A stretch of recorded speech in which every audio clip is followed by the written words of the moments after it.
Hey everybody, welcome back to the Unnamed Horror Podcast. I'm Aaron. That's Amielynn. What's up, Amielynn? Hey, what's up? It's been a minute. It's been a long minute. Yeah. Uh, we got a special guest today. Somebody Amielynn knows very well. She's known him for years. I've known him for a Yes. while. Super nice guy, great actor. He's looking around like he doesn't know who we're talking about. But I'm what's up, looking for the special guest. Mr. Buddy Campbell? What's going on, man? How are you? What's up, brother? Good to be here. Thank you for coming on. Man, so before we started, I told Amielynn earlier, I was like, I wrote down some of his movies from IMDb, but your list was so long, and I'm like, I'm never going to get through all these. So we'll just talk about. Just forget all the early ones. Oh, we can do that. Yeah, we can do that. I got you the ones now you directed too, because Buddy is a writer, director, producer, casting agent, and actor. So, is there anything else that you don't do? Yeah, I'll hold a boom. I'll hold a light. I'll do whatever they want me to. When you do independent films, that's usually the actors end up doing other things besides acting. Yep. Some people even become Yes, I don't know scripties. how that happens. Amielynn's sharing pictures on set of her holding a script with like a pair of glasses on her nose or something, looking all professional, like scripty life. It's like the hashtag scripty. Yes, it's crazy because when I was scripty, I have like I have them. I call them. They're two separate things. I call the little one is my walkie because that's or my walkie is the ones that I listen to whenever they're filming because I have to listen. Then my talkie is the one I have in my ear. That way I can communicate with everybody on set. Oh, it's crazy. And then I told my husband, I was like, man, I have enough voices going on in my head at any given time.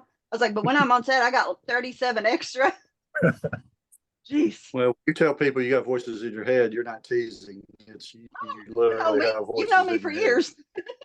You've Yeah, known me now for you years, man. have voices in your head all the time anyway, besides Yes, I those, mean, but so sometimes you actually what's 37 more?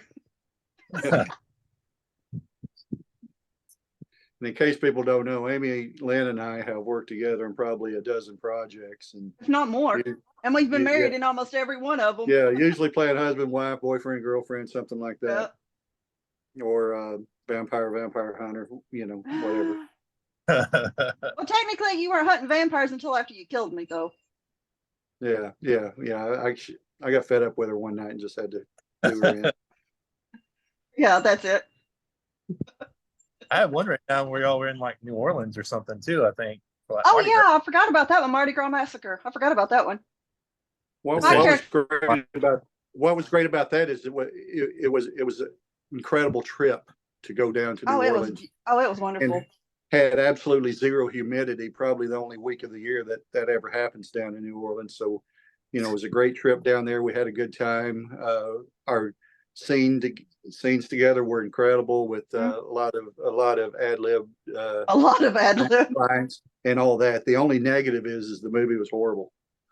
Yeah. As a whole, everything besides our scene.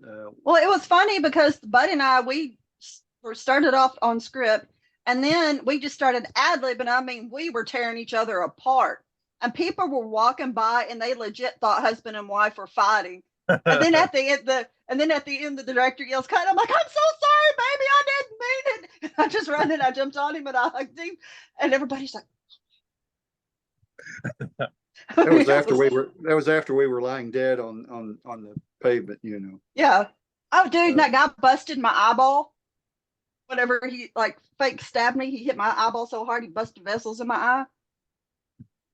Was that during Mardi Gras? Yeah. Because my character got stabbed in the eye. No, it was set during Mardi Gras, but it was not Mardi Gras at the time. No. Okay. But we were on Bourbon Street on 420. That was fun. Yeah, the thing about it is one of the people that we've worked with before up here that you're familiar with, Aaron, is the killer that was killing us was Jade. Oh, nice. Okay. Mhm. Yeah. Yeah, he was playing a masked killer, but it's I'll go ahead and give that spoiler because nobody's going to watch it anyway. But yeah, he was the one killing us. What made that so challenging shooting down there is the director did not have permits to film. Yeah, so You know, that I don't whole know if I thing, should that be admitting that or not, but yeah, it was 100% literally, guerrilla. We filmed it yeah, 100% guerrilla style. we would find an open area on the sidewalk and start filming, and you know, you're looking around for police to ask us for a permit, and just kept on moving And we to didn't different know, Buddy locations. and I didn't know that until we got down there. Mhm. And then Yeah. the guys, it's crazy because the guy had 3 of like the home cameras, you know, just these little cameras you'd make home movies off of, set up to film the movie. Yeah, he was his And own that was crew. it. No The lights. director was, Yeah, there were no lights. There was no mics. There was nothing. Just 3 little cameras for home movies. mhm. Since we're giving away spoilers, I'll go ahead and say, like, I agree. I'm generally pretty easy to please when it comes to movies. Just entertain me, and I'm gonna like it, even if it sucks. I've seen plenty of movies that were bad movies that I liked because I thought they were entertaining. That movie Well, sucks. you can enjoy bad movies, you know, just when you don't take them seriously and know that they're bad movies, and just Yeah. you know, and this could be one of those. But your characters died, and then there was a Tara. I know Tara. Tara's a sweet girl like Tara, so I knew she was in it. She died in the first 5 minutes of the movie, and then you both died, and I'm like, Well, Emmy Mullins was in it too. that must have been. Yeah, Emmy was in it. Yeah, like I said, the movie is a horrible movie, but the overall experience was an absolute blast. Oh, we had a great time. That's what I'm saying. It was a great trip down there. We actually shot another movie while we were down there. Yeah, we still haven't released yet and remade. probably never will. Yeah. Well, we're supposed to refilm it, but we just haven't had the time yet. Nothing's worked out. Yeah, so we went a day early so we could have that first day to film probably 30, 40 miles south of New Orleans, if you can believe you can go south of New Orleans, but we did. I mean, it was way down yonder, down there in alligator country that we shot it. A good thing you didn't run to Victor. Pardon? That's a Victor good thing. Crowley. Victor Crowley. I think he was supposed Yeah. to be like middle of like South Louisiana in the swamp or something, if I'm not mistaken. It's been a while since I watched those movies, but I think he was like South Louisiana in the alligator swamp or something. The Hatchet movies. I don't know Yeah, if you ever- probably. Oh, I love yeah. those movies. Yeah, I do too. They're those bad movies that are fun. Like they're not movies, but they're fun. And I love Kane Hodder. We were so down there in Yes. Voodoo Country. It was fun, dude. Voodoo Country. Okay. Yes, I loved it. I love Voodoo Country. Yeah, yeah. Amielynn and Emmy spent a lot of time in Marie Laveau's shop down. It was interesting. French Quarter. It freaked me out. It was creepy in there. Oh, I loved it. I was at home, man. Yeah, yeah. Just I don't know. As soon as I walked in there, you know, being a Christian, I found out that it was very unsettling for me to be in there, and so I was in there 5 or 10 minutes, and Emmy and Amielynn were having a good time shopping for things, and I'm like, I'm going to be outside on the sidewalk when you're done, because it was very creepy and unsettling in there. I still have that voodoo doll too on my vanity. Mm. Yep. But, yeah, but we shot in Bourbon Street, doing those guerrilla scenes on the street at night with no permits and no set locations, and everything was okay. This looks good. Let's start here. Mhm. And then he would just pick up the camera on the tripod and Take off. take off to some different area and shoot there. And all right, this is good. Let's shoot here. You know, and so it was very, very interesting. And by that time, our characters were killed, so we're just running around with Amielynn, just kind of acting like his crew.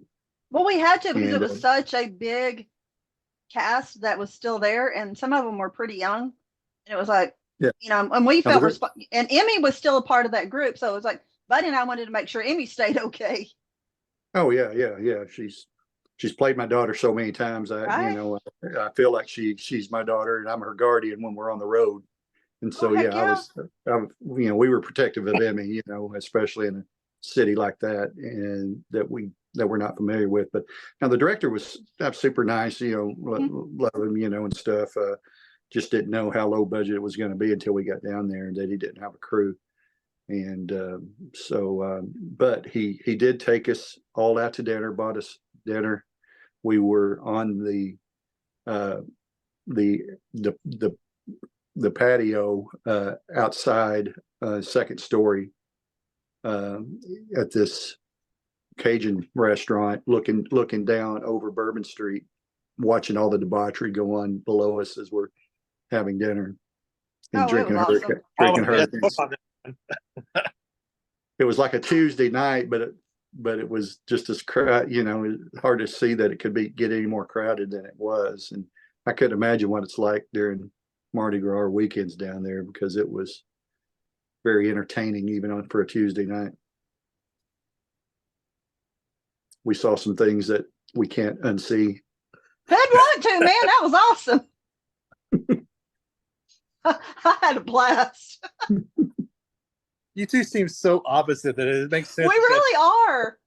That it makes sense that you two are such good friends, because the opposites attract. But y'all two are so opposite. Like Buddy's soft spoken, and I didn't really want to see that. And Amy was like, "Oh, it was amazing. I loved it."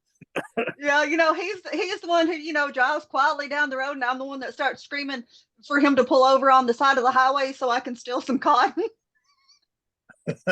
Yeah, we were driving through Louisiana. She hadn't seen cotton in person, out in the field, so we had to stop so she could steal some cotton off the vine. I still have it. Yeah, and it was near a town called Transylvania, Louisiana. Transylvania. Yeah. And so they got an old abandoned school right there on the main highway, so we had to get pictures of it. And On a We road hadn't trip. had a road trip in a long time, have we, buddy? no, I need to go Been a couple somewhere. years. Yeah, Years. has it really? Okay. Yeah. I think the last time we went on a road trip was the Shrew before or after the trip to Mississippi. I think Shrew was the last one we went on. We probably went to Dallas. Was that? Yeah, when we did the family photos with Emmy. Yeah, but we went down there more than once, didn't we? Mm, No, I went with Emmy down there multiple times. Yeah. For vindication, but yeah, because I was going to go down there with you once for something to do with vindication, but I couldn't. Yeah, so but yeah, either Amielynn, Emmy, or Olivia Disney, I've traveled, or Bailey Freeman. We've traveled together a lot. She's somebody I want to get on the show one day, Bailey. I love Bailey. I've never gotten to talk to her, but I love her stuff, her acting stuff. She's really good. Yeah, and she's one that kind of comes across as quiet and shy until she's comfortable around you, and then she'll turns out to be a whole lot of fun. And that's all I'm going to say. The trip to Ohio for the Shrew with Amielynn and Bailey was fabulous. I love Ohio. I have an absolute love for the state of Ohio. I went up there a few I times. thought, why did I keep saying Indiana? We went to Ohio?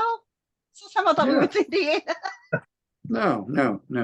Oh, no, wait, no, never mind. I did film something in Indiana. It was Lebanon, Ohio was where we filmed it. Yeah. Okay. Oh, that's right. We were in that Hallmark town. Yeah.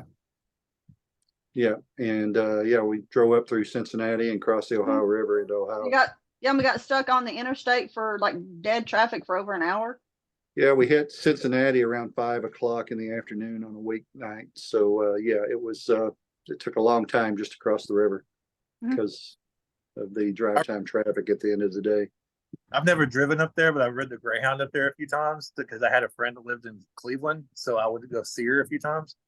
And we would go through Cincinnati at 2 o'clock in the morning, and it was still like kind of crazy. And I couldn't imagine what it'd be like at 5 o'clock at night, because that's the biggest city I've ever been through. Cleveland and Cincinnati are two biggest cities I've ever been through. Dallas might be bigger, but I have not been to certain areas of Dallas, whereas I went all the way through Cincinnati and I've been all the way through Cleveland. Those are the two biggest cities I've ever seen in my life. So oh wow. Yeah, Dallas itself is a lot larger, and the Dallas Fort Worth metro area is over a couple million people. So I've been down there for several projects, and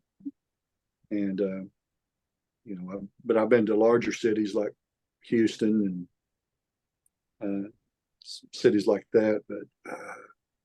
But yeah, the Dallas metro area is very large, and I've had the opportunity to go to several large cities in filming: Nashville, Memphis, Atlanta, Indianapolis, New Orleans, Oklahoma City. They're all great.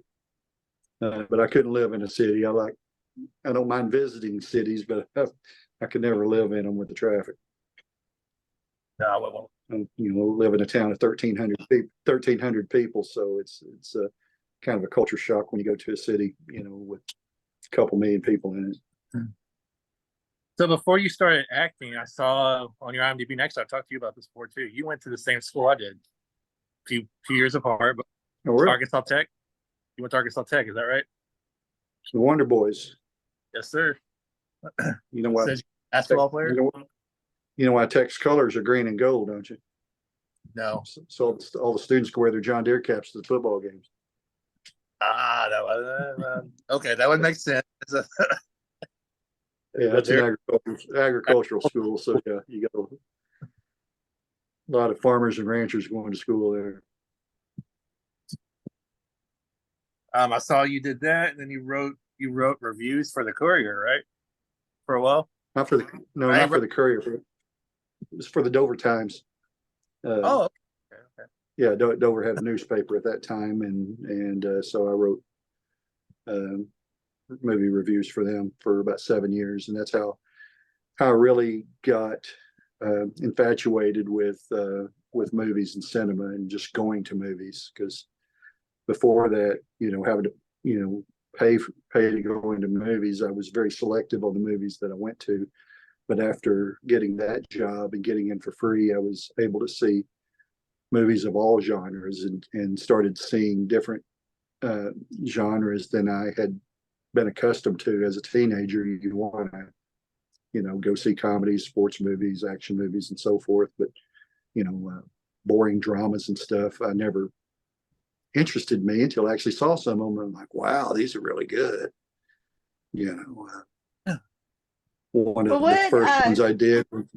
first movies I did was The English Patient, which was nominated for so many Oscars. And it's a type of movie that I would not have seen if I had to pay for it.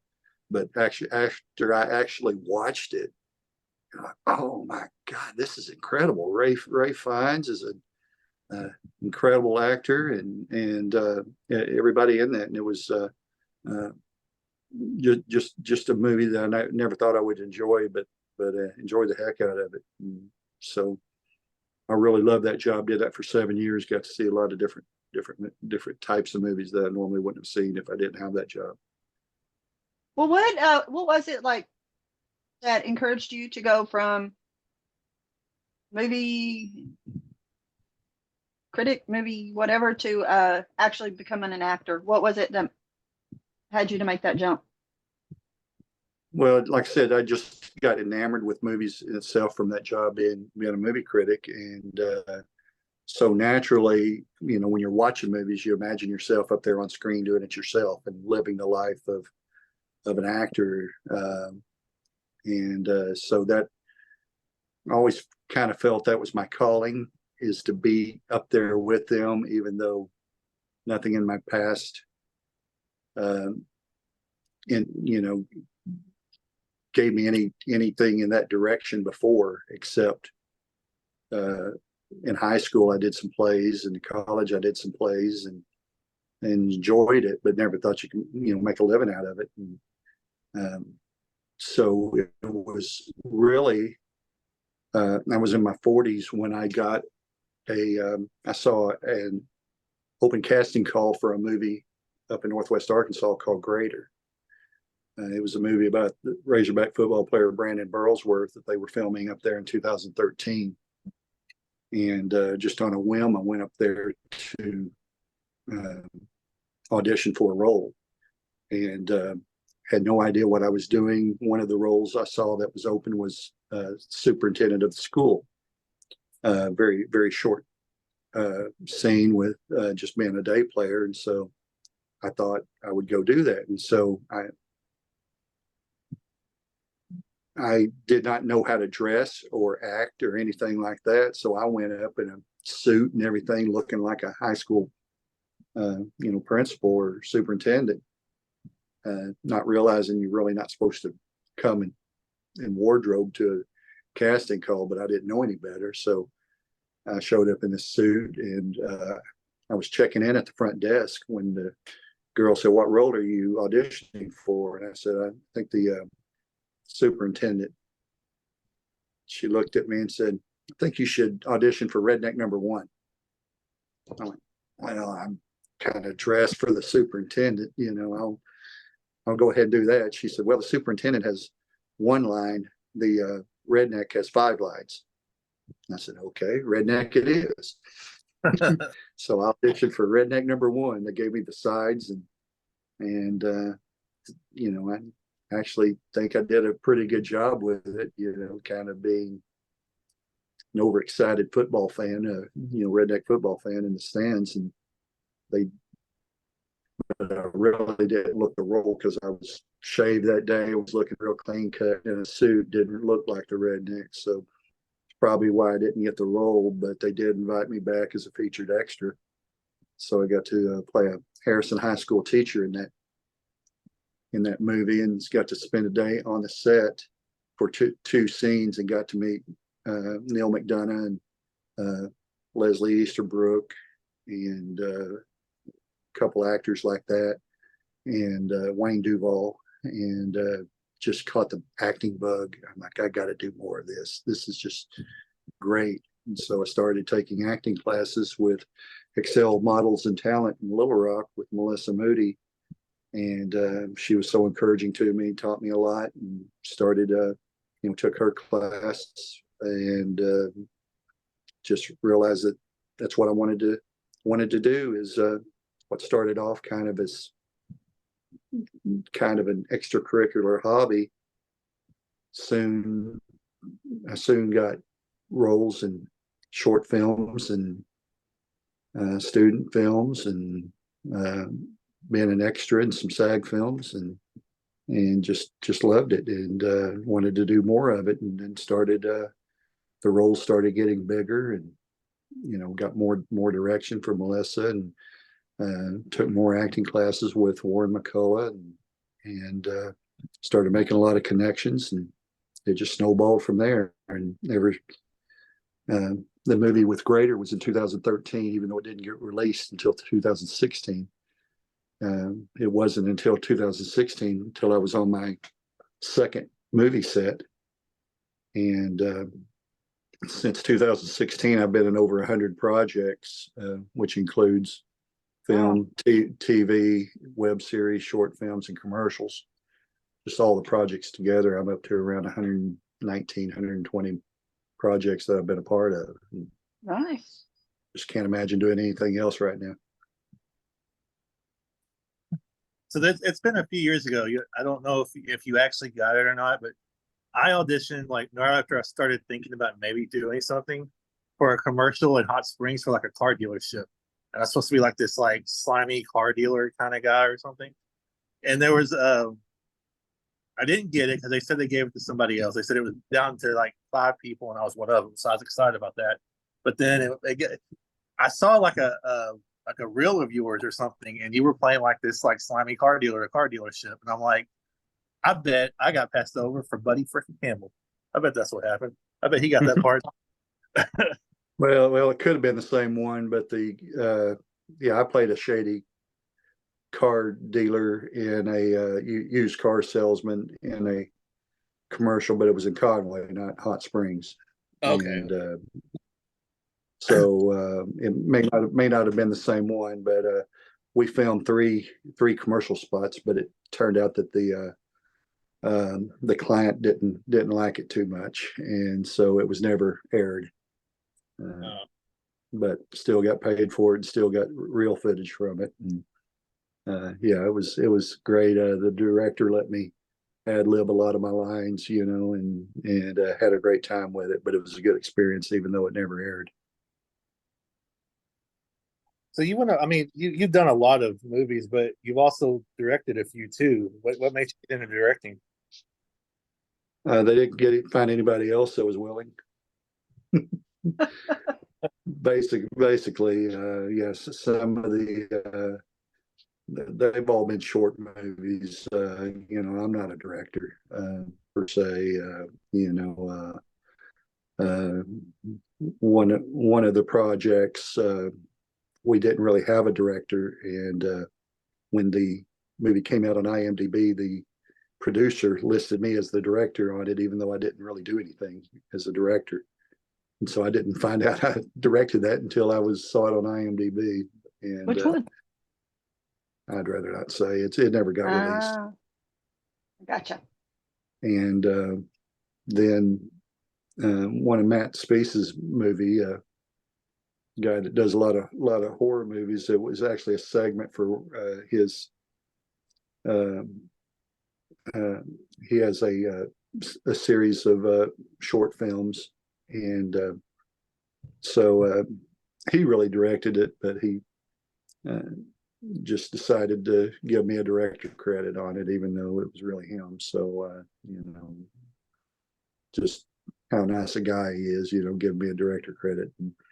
But it's only been short films. I directed The Shrew, which we mentioned up in Ohio for that, and not really much of anything else as a director. I don't have a crew of guys that work for me like most directors do, and so. But it'd be something that I'm willing to do more. But as of right now, it's I don't really call myself a director. I think I got like 5 director credits on it, but it's just for small independent short films and so forth. Amielynn, want to say anything? Okay.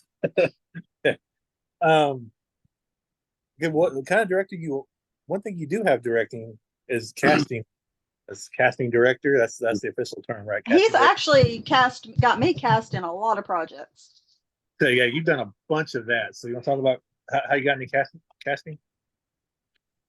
Well, working with Matt on some of his projects, he would do a lot of sequels, and so anybody that has seen any of his films knows that he has a large body count at the end of his movies with dead bodies, and so he will do a sequel, then another sequel, and he runs out of actors in the area because he's killed them all, ones that are willing to work with him, and so he kills them all and then keeps making sequels instead of just a new franchise.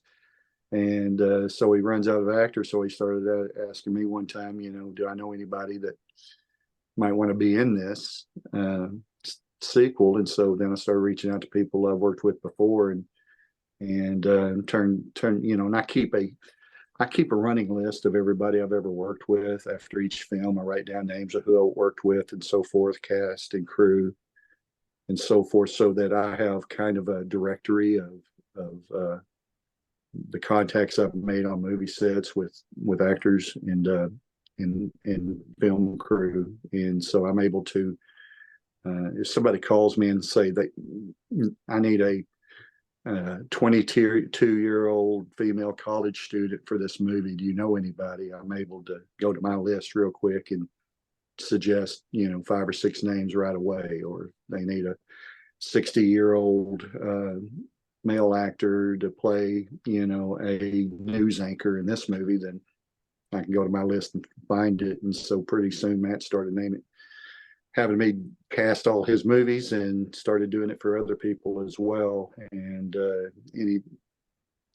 anytime somebody, people know they can come to me, other filmmakers know that I know a lot of people and can call me up and I could suggest an actor for them for a project they're casting, and it just sort of works out that way.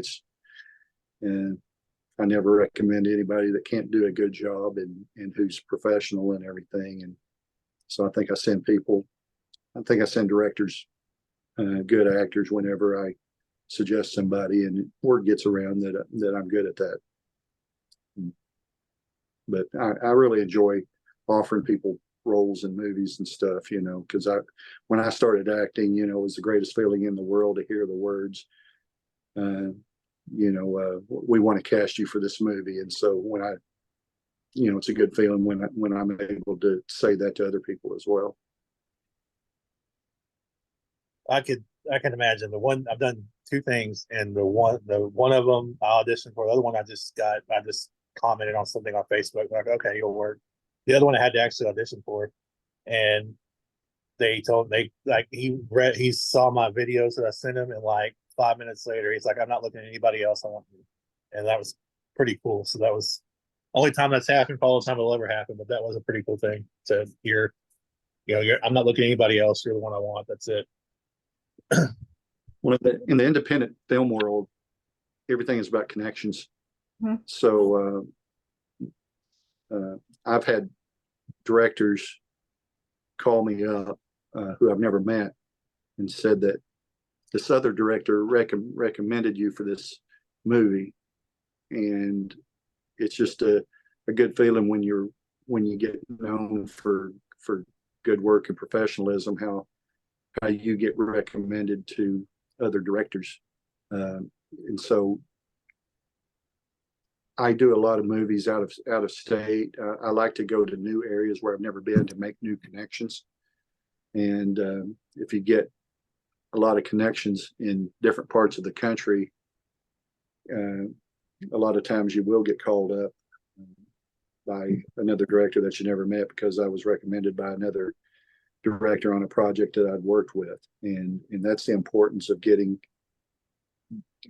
out of your home area and going to places you've never been before in order to do movies. It may not pay a lot, may not pay anything. You may lose money with the travel costs, but those connections are invaluable when it comes to getting cast in independent films, around the country. And I can't stress enough to young people how important it is to be seen, to get credits and to travel to other places and meet new people, because that's the only way to expand your horizons and to be seen in other places is to actually travel and do it. You've done so many roles and so many good roles over the past like 8 or 9 years, but I have to admit my favorite. So many bad roles that. Well, we won't mention bad roles too, but we won't mention those. Yeah. But my favorite role is I keep calling him Cousin Eddie because he's cousin Ralph's. He's Ralph's cousin. But from the Voorhees movie with Jason Pitts, Eddie, I freaking love Eddie. There's 3 lines in that movie that I remember, like I'll always remember, and one of them was Eddie's, and it was I tried to warn them, but they don't listen. And just the way you say it, it's hilarious. It's awesome. So how did you get involved? I warned them. They didn't listen.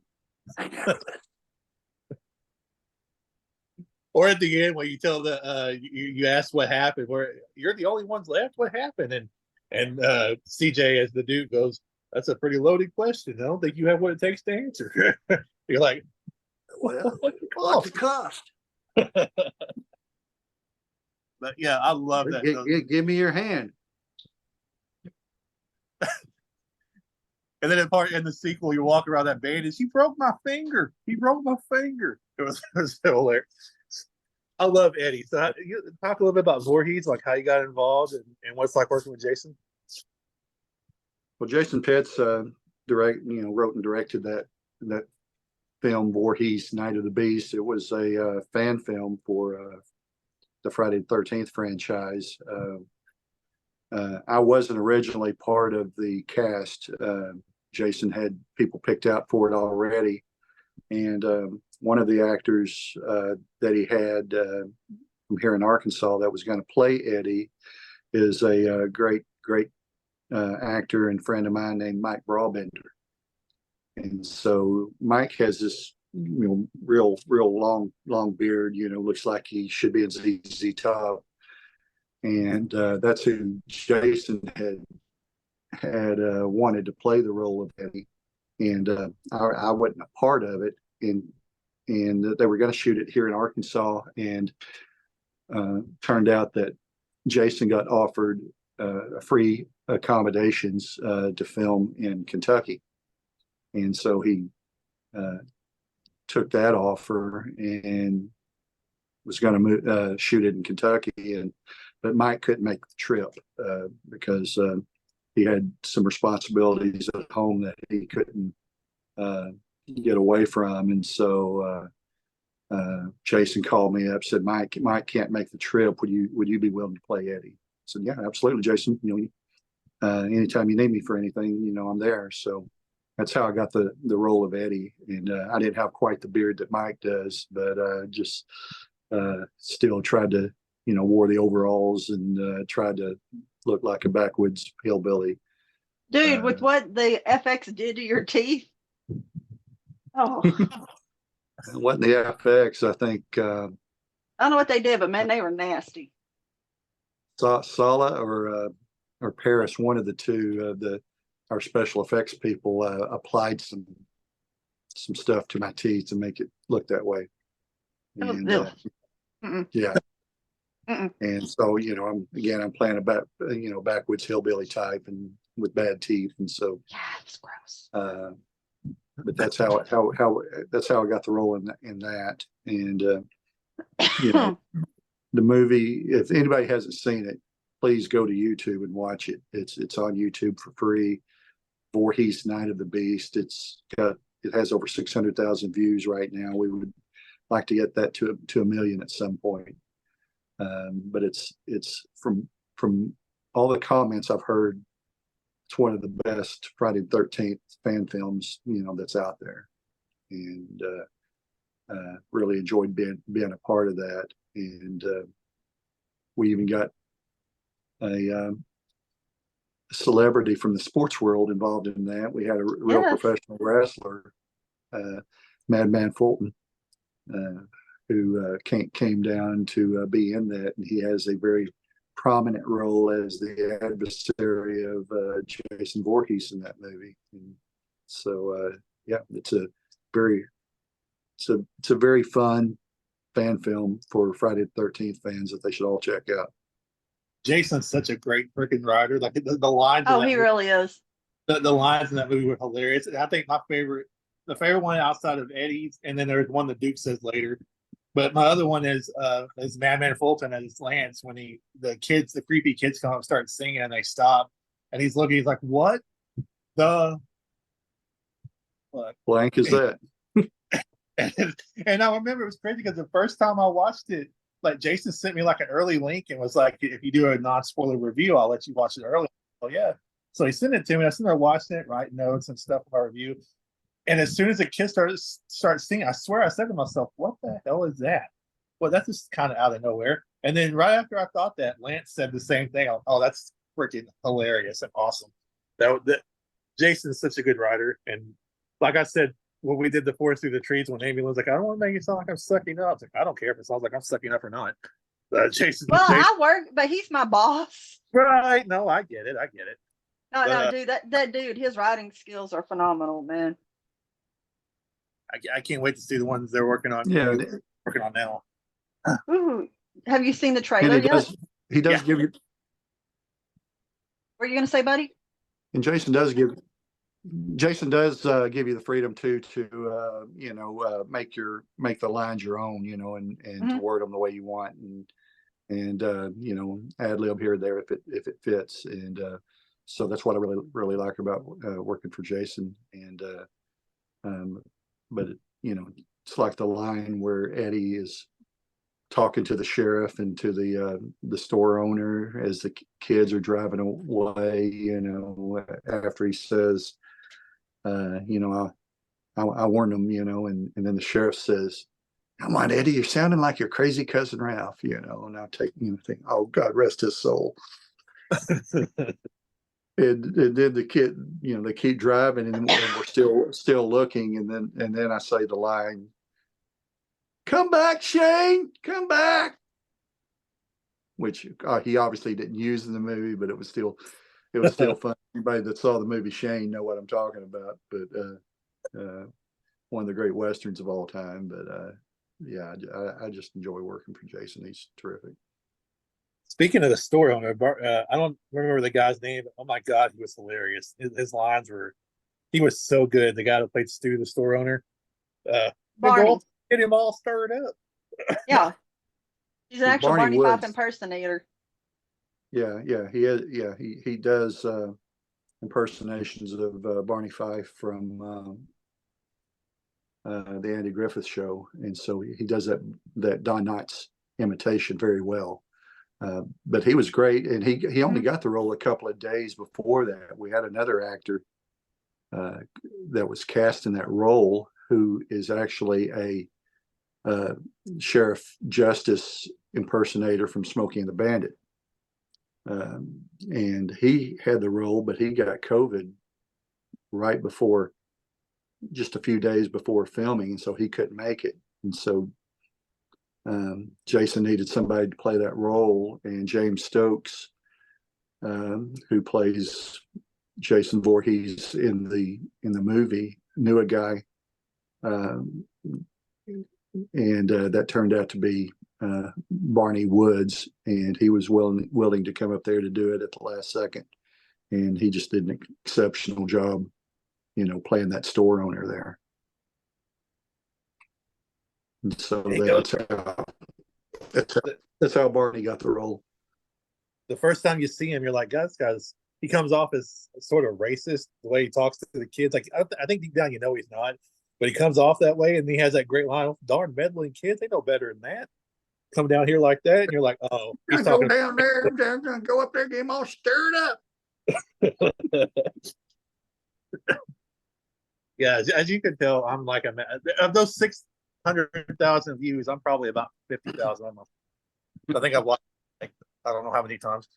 And I sent it to my dad the other day to watch for the first time. He had never seen it, so you're welcome, Jason. I got to see another view. And then you guys get a sequence a couple years later in like Hot Springs, right? I saw that one, Hot Springs, the little 20-minute sequel. Yeah, and it wasn't planned. Jason had already told us that he didn't want to do a sequel, but one of the fans of the movie really wanted to be in a sequel and really wanted to be killed by Jason in a movie, and so she was willing to invest in the movie if he would do it, and Jason couldn't turn that down, so he was like, if you're gonna finance it, we can do it, and so that's how that came to be. We made that very, very quickly, and I think it was shot over one weekend or 2 weekends at the most.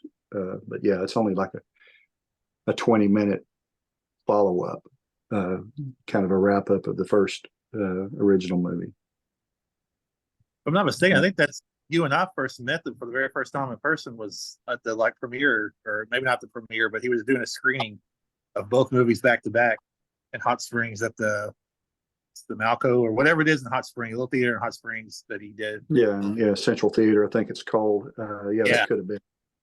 I mean, you meet so many people at screenings, you can't remember everybody you meet. But that was. And what was cool is because Mike Brabender couldn't be in the original because he couldn't travel, be away from home for that long. He was able to be in this little sequel where he plays Eddie's brother. So he plays my brother in the scene that we're in, and so that was cool to see Mike actually get to to be in it, even if it was the sequel. And he always does a great job. He's just a barrel of fun every time he's on set. He does ad lib a lot, and you have to be on your toes when you're working for Mike to see where the dialogue is going and to be able to react quickly and not be left behind. So Amielynn, I'm gonna steal one of your questions because it's really Yes. a good that you do every time we do a show. But like when you're looking at a character, like how long does it take you to get into the mindset? Like for Eddie, I know you said you were born and raised in the mountains, so it probably wasn't that hard to do. But for some other ones, like is there any movies where you just had to like really get into the headspace of a character before you did it? And what kind of process do you do to do that? Yeah, of course. If you're playing a character that you're not familiar with, or a type of character, I don't make any preconceived opinions about the character as I'm reading through it. I wait till I'm finished with it and just read the script as a whole, and that'll help you formulate your impression of the character, because you don't want to read the first scene of your character, then all of a sudden you start forming your opinion of that character right away, because other scenes in the movie could change that opinion very quickly. So just read the whole script through and think about what the director's wanting from the movie as a whole, and what he's wanting from my character. And but to really know what he's wanting is just to call him, talk to him. How do you want this character played? What do you want out of this character? Any thoughts? And many times they'll say, this is your character, make it your own. And so that's when you have to start thinking about it. But sometimes they'll say, yeah, this character is a very serious character. He's got these opinions. He has these emotions that I want brought out. Sometimes the director knows specifically what they want out of the character, and some of them they give you a lot of free reign with it. And so when you have free reign like that, that's when you just read the script over and over, and make sure that your way of playing the character is going to fit with the theme of the movie, and that it fits in well with the rest of the script. And so that's kind of my thoughts whenever I'm trying to formulate a character.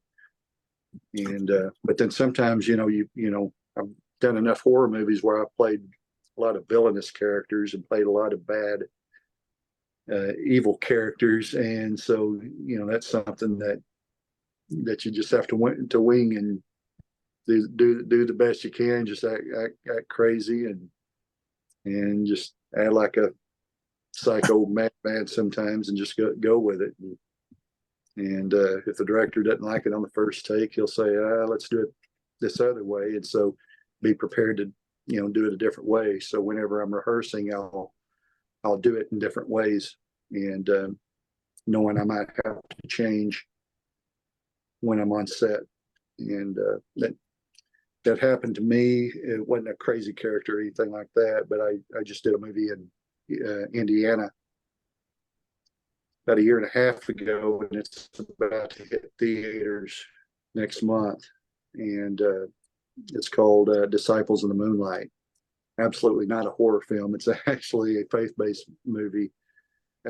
That's a very, very good movie. But my character, I didn't know exactly how to play it.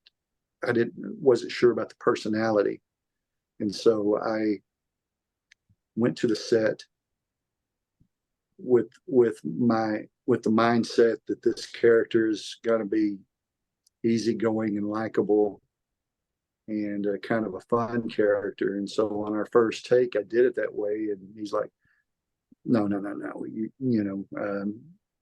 don't want to give my character away too much before it's released. But he had a far different idea for the character personality than the way I did it. And so on the next take, 2 minutes later, totally the opposite of the way I did it, and it turned out pretty well, because I had prepared in different ways.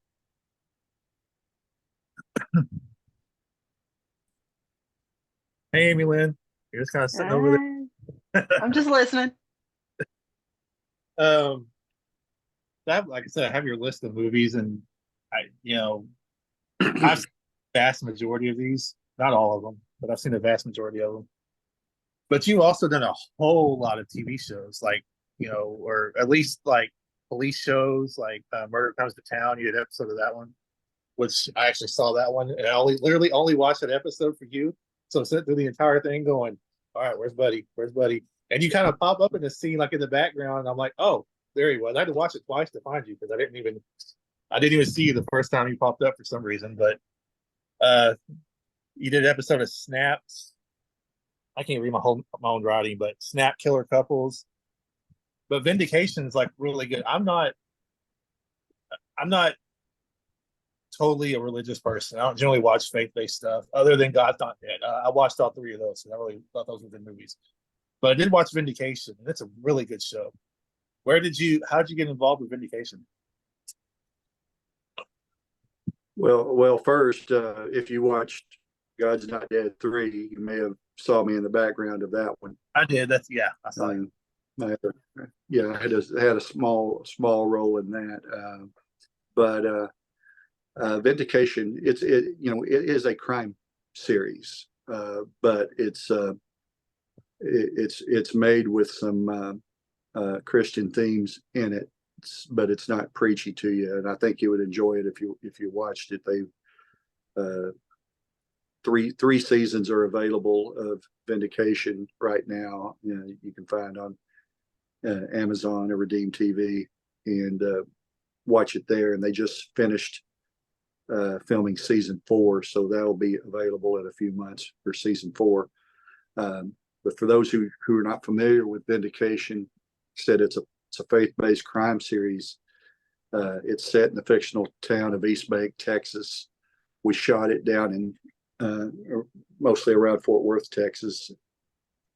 The director is named Jared O'Flaherty, and I met him.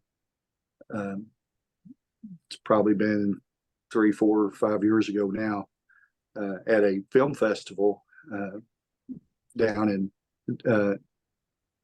Capernaum Studios in Texas. I was there at the film festival and just walking along this big crowded room, and I heard my name called. And I turned around and looked, and it was Jared was waving me over, and I'd never met him before. And he introduced himself, and then I knew who he was because I, was familiar with the series. And he said he gave my agent's name, Gene, and he said, Gene tells me I need to put you in something. Well, that's I love her. She, that's why I pay her the big bucks. Is for situations like this to get me roles. And so he said, I'll be in touch. And so that's basically how I got in that. And a few months later, got an email from the casting director saying Jared wanted me for this role in this episode of Vindication, and just jumped at it because it's a great show. It was the #1 viewed show on PureFlix. Season 2 was. And so I was able to get a small cameo in the season finale of season 2, and then I had a more prominent role in the season premiere of season 3 on that one. But we shot those down around Fort Worth, Texas, and had a great time on those. And again, it's a good faith-based crime show, but again, it's not preachy. It just takes the they talk about gritty crimes and everything, but they just leave the violence out and so forth. It doesn't turn off the audience to watch it. And so it's almost like it could be a primetime crime series. And but yeah, it's a very, very good show, and I recommend that to anybody, whether they're Christian or not. I believe anybody will enjoy it. Yeah, I watched the first couple of seasons. I haven't gotten to watch season 3 yet, but Olivia Disney's in that show too, right? Or at least in a few episodes. Yeah, Olivia Disney, for those who don't know, yeah, she's an actress, got her big start in Arkansas. And I worked with her on several projects. And then about a year and a half ago or 2 years ago, she moved to Charleston, South Carolina. Her husband's in the Air Force and he got transferred there. But it was one of the last projects we did together. She got cast in season 3 and did several episodes of it. And so I was able to travel with her down to Fort Worth, on 4 or 5 occasions that season for her to do her scenes and for me to do mine. But yeah, she plays a terrific character in season 3. So I highly recommend that you watch that to see her, if nothing else.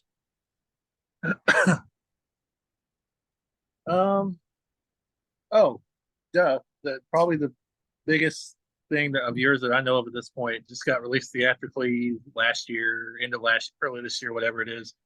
Roadkill, where you play the awesome. You get to sit there and be. Meet my oldest daughter. She come in here dressed like Dorothy, complete with the red sparkly shoes. Yeah, you want to see my shoes? They're pretty. Kelly, Look. I'm doing a podcast. Look. Kelly, I'm doing a podcast. I love you. We are live Love around the country you. right Bye, now. y'all.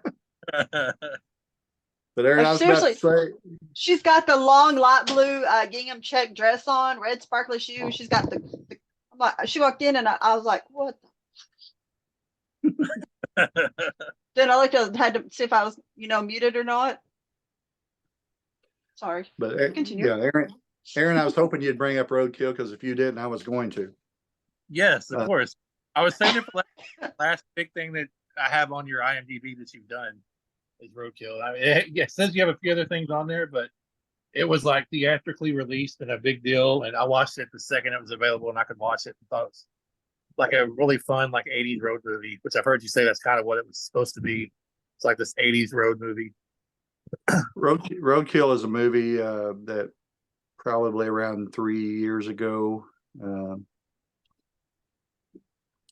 I auditioned for it. It was a action thriller type movie that was being shot down around Panama City, Florida.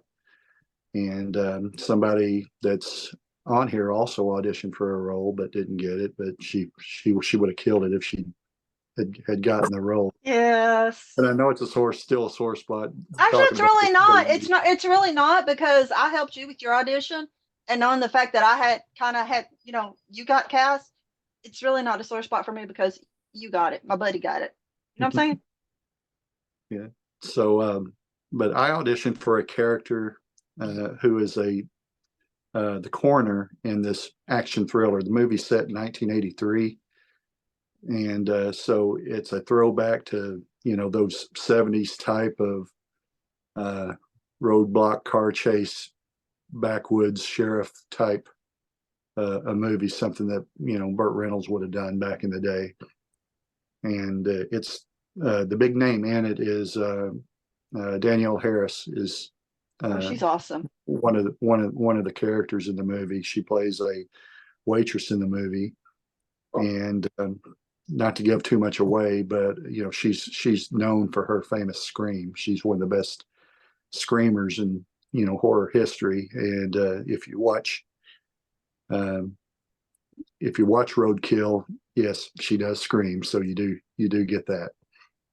And but it stars Caitlin Carmichael, who's an incredibly talented young actress who shot it when she was 17, but she was driving this car. It's one 1970s muscle car, and there's a lot of great vintage cars in this movie. But I play the coroner in this movie, just known as Doc, and he's on the crime scene. Whenever the sheriff shows up at these crime scenes, I'm already there, checking out the bodies and stuff, and he's asking my theory on what happened to the victims.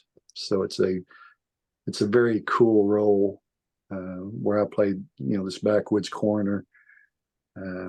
And he actually wears a lab coat out to the field with a Friday the 13th t-shirt underneath. And when I auditioned for that role, that's what I wore, because this was a national casting call. It was, seen all over the country. And I knew I had to stand out some way. So I decided to shape my character for my audition on that this is like I said, backwoods small town coroner who is a little eccentric and who wears a Friday the 13th t-shirt under his lab coat out in the field. And the director, Warren Fast, he called me a few days after I auditioned and said, I just want to talk to you for a while. And so we ended up talking for about 30 or 45 minutes. And he ends up offering me the role after he started talking to me and said, I'll offer you the role on one condition. Bring that lab coat and t-shirt with you for the movie. And so because I did it in the audition, it ended up being in the movie that way, that's how my character was personified in the movie with that type of personality. And Nice. when he offered me the role, he said, and there were several hundred auditions he got for that role. And when he saw my audition, he said, yeah, that's the one right there. And, that's who I want. So that was a big thrill to be able to win a role for a SAG movie on a national casting call like that, based on the choices I did for my audition, as far as the wardrobe I wore in the audition. So that was really cool. It made you stand out above all the others, man. And I read a review of it, of the movie. It's got mixed reviews, but I think it's a good movie. And some of the reviews are good, some are not as flattering. But one of them actually mentioned me by name and how cool it was that I had a Friday the 13th t-shirt on in this movie, as the coroner. So I thought that was nice to read about that. Man, it was just fun. If you didn't like the movie, you didn't like the movie, I guess. But to me, some people, especially, and I don't want to say anything too negative because I know you used to be a movie reviewer, but movie critics always annoy me for the most part because it's like they don't know how to enjoy a movie. All they want to do is be negative. Like I never read any of your reviews. Maybe you weren't that way, and there are some that aren't that way. But most of them are just like they're just looking for every little tiny thing they can just. That movie was fun, man. And if you watch the trailer like it doesn't give away too much, but it doesn't like lie to you either. It tells you pretty much what the movie's going to be. It's a road movie with dead bodies. You make the trailer, like your character's in the trailer, and it's pretty obvious watching the trailer like what kind of movie you're going to be in for. I do like the flip, which I'm not going to give away too much either, but there's like a little role reversal that I didn't see coming when I watched the movie the first time that I thought was pretty cool. But they don't give away anything, but they did still at least tell you kind of what to expect. So if you went into the movie going, oh, this movie sucked because I didn't. What did you expect? There's going to be a road movie about dead bodies. That's kind of what you get. So, Well, me being a former movie critic myself, I understand where a lot of it comes from. What I reviewed back in the day were big Hollywood type movies with Hollywood budgets, and so you would actually be critical more for those types of movies. But when something is a low budget movie, even though this was a SAG movie, it was a low budget SAG movie, and that they couldn't afford a lot of the special effects and so forth that the Hollywood type movies would have. These bloggers and people doing these reviews put the same standards on these low budget or independent movies like they would for a Hollywood movie. And that's really not fair to these movies because, they can only work with what they can afford.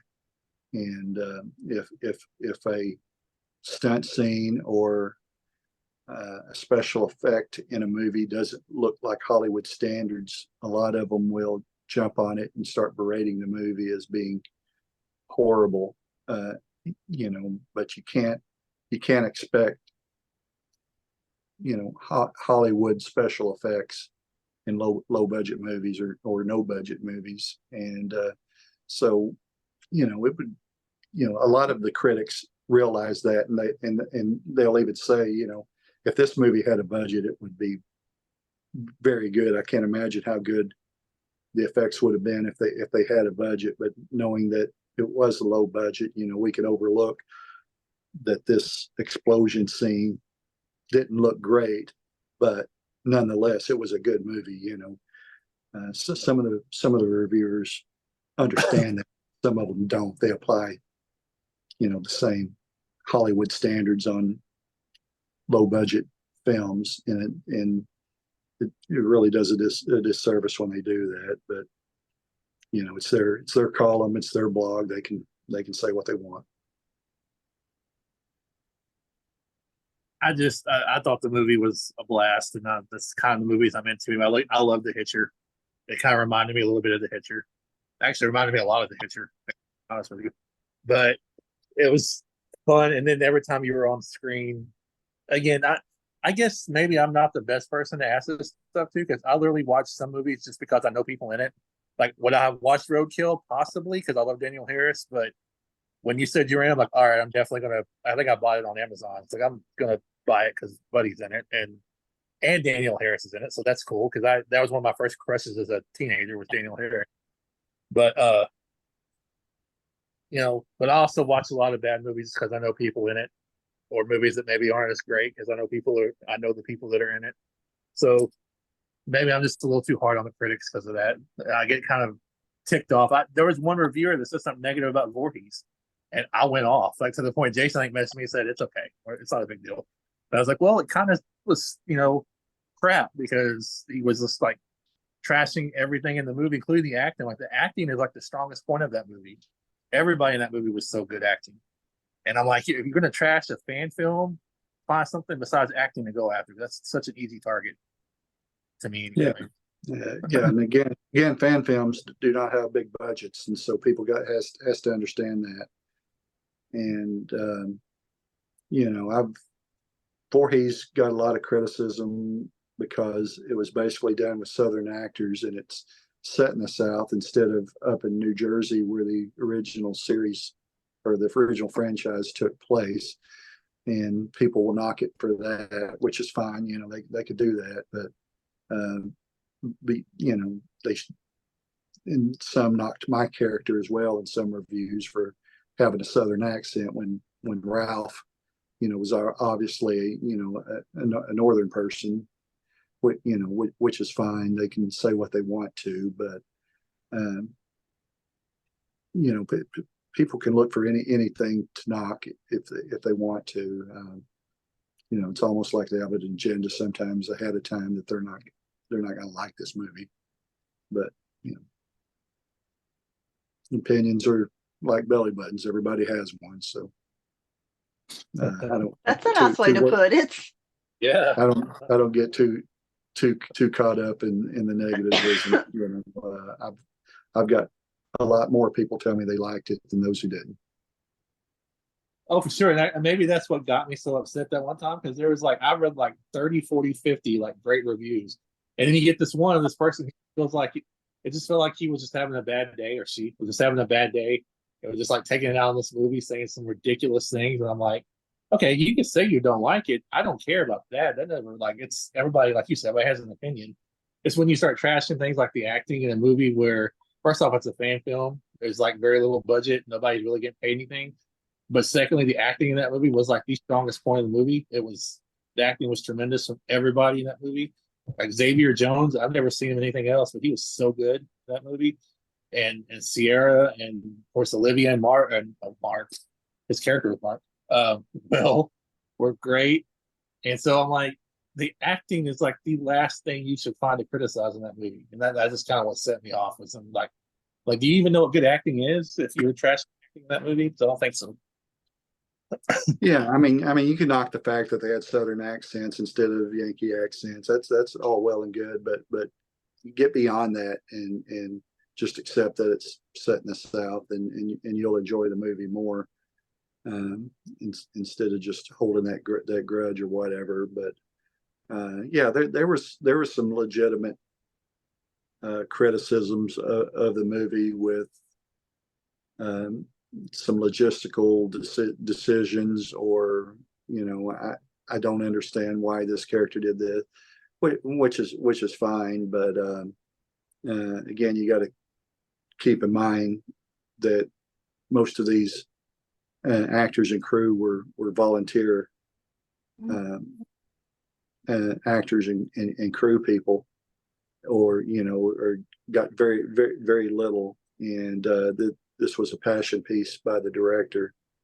And just enjoy it, people. If you don't like it, you can turn it off. But there's no need running down the actors who worked very, very hard, in this film, who traveled a long way to do it, and put weeks of their lives into this.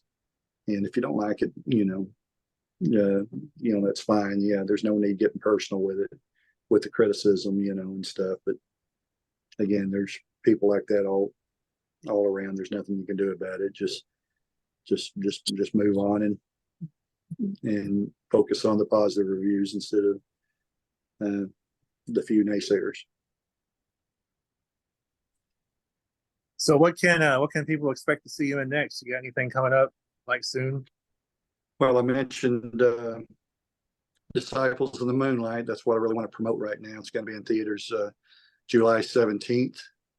It's in over 1,100 theaters around the country. Last time I looked, there's about 9 theaters in Arkansas that's carrying it. And it is a story about a future where the president has declared the Bible as hate speech and has the Bible banned. Not only banned, but tries to destroy every copy. And the government has come up with a new Bible that's politically correct, and that replaces the old Bible. So you have these Bible smugglers, for lack of a better word. They get called disciples, who are trying to keep the original Holy Bible, as many copies as they can, from being destroyed. And that's the premise of the movie. And the trailers are out on it. It's easy to find. Disciples in the Moonlight is the name of it. It's directed by Brett Varvel. Stars Todd Terry, who is also the star of Vindication. And just encourage everybody to come out. It's fit for the whole family to watch. July 17th. It will run for a week. Tickets are on sale now. Pre-sales are available. And based on the number of pre-sales, it'll get extended for another week if we get enough pre-sales on it. So just encourage everybody to go see it. And if you do plan to go see it, purchase your tickets ahead of time, so you can not only get your choice of seats, but it does help the movie get extended for another week. And that would be really huge. And it also got to play at the over at the Cannes Film Festival last month as well. It was in the theater market over there, and that was really cool to have it playing over at Cannes. And Roadkill was also played over in Cannes last year. So it's 2 movies now that I've done that has played over there in France for all the critics over there. But yeah, I've got other projects in the works. Got a couple of scripts that I've written that I'm going to try to make this year. And You care to share anything about those? Don't know when they're gonna be made, but I have a romantic comedy that's in the works. That's could be a standalone short film, or it could be the pilot for a potential TV series or Netflix series. And it's about it features a guy a widowed bachelor who is having trouble finding a new wife, and so he gets talked into ordering a Russian mail order bride. And so when he tries to bring her over here, turns out the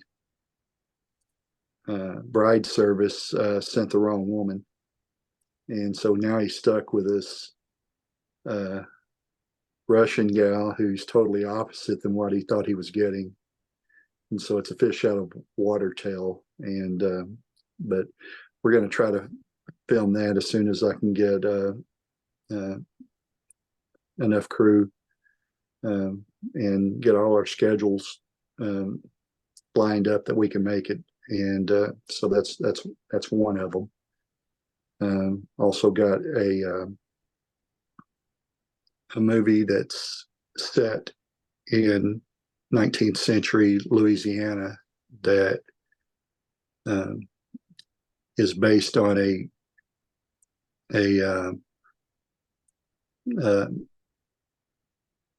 pretty famous short story from 1898 that's going to be made into a movie. It's a romance. And so, delving into some new genre here later this year as well. And then I've got a kind of a modern day Greek tragedy that I've written and that I'm going to try to get it made at some point this year as well. And some of the other projects I'm attached to, it's just too early now. I can't really name those right now, but yeah, I've got several projects in the works.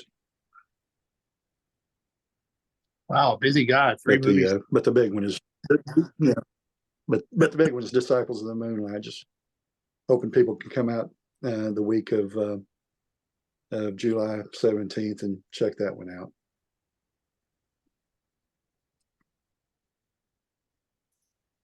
All right. Well, thank you for coming on, buddy. This was awesome. We learned a lot. You've done it so freaking much already, and you've only been doing it for 10 years, maybe 8 years, 10 years, something like that. So can't wait to see what you got coming up next. Go check out Disciples of the Moonlight. And Amielynn, will say anything before we go sign off? Bye. I'm sure she'll call me afterwards of what she really wanted to say. So anyway. Well, I was going to say something, but have one of those squirrel moments because my desk is directly in front of my window, and just like my neighbors like do U-turns in my driveway, and that caught my attention. Then I forgot what I was going to say. But anyway, yeah, it's all it's a pleasure to be on here. We can do it again sometime. He'll get that 2-hour phone call later. Yeah. Just want to commend Amielynn for being not only a good friend and actress, but being so good in other roles. She's one of the best scripties around, and is puts her heart and soul in every project she's involved with, and everybody that's worked with her appreciates her. And yes, just wanted to say that, and hopefully the three of us here can work on a project that one of us has in mind right now, that hopefully we can get it made this year sometime as well. Oh, you just say when you need a scripting, and I'll be there, Bubba. Yep, I'll let you know. All righty. I got your home number. Yeah, I got yours. I'll be getting that. You'll be getting a call later. Thank you, everybody. We'll see you next week. All right, bye, guys. Bye, guys.